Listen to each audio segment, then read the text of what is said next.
Lord is my shepherd, I shall not want. He maketh me to lie down in green pastures. A little English church in a tiny village has just made an incredible discovery. He leadeth me in the paths of righteousness, for his name's sake. The ornate old Bible that had been sitting on a table for longer than anyone could remember was a 400-year-old King James Bible, arguably the most important book in the English language.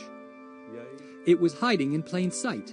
It even had a sign saying it was from 1611, but no one knew whether or not to believe it.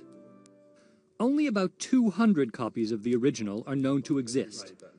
To find out whether theirs was one of them, Jeff Proctor and 2 other members of the church took it to the Reverend David Smith at the Museum of the Book in London. We put it on his table, and immediately he opened it. He said, yes, this is a 1611 Bible. Smith checked for 2 particular mistakes that were known to be in early editions. The St. Lawrence Bible had one that showed it was an original. In one section where it says, it should have said Jesus walked into the Garden of Gethsemane, it says Judas walked into the Garden of Gethsemane. Commissioned by a king to end bloody religious strife in England, the King James Bible had an enormous influence on both church and literature.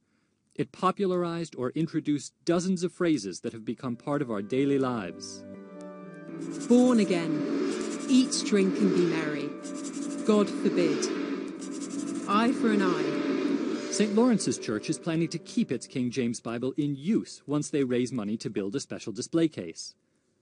That's very unusual, says Moira Goff of the British Library. Most of the surviving originals are in libraries at universities or cathedrals. But there just may be a few copies still kicking around village churches.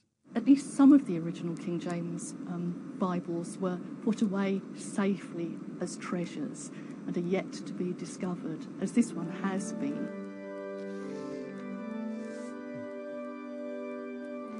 An extraordinary discovery, certainly, but perhaps one predicted by the words of the King James Bible itself.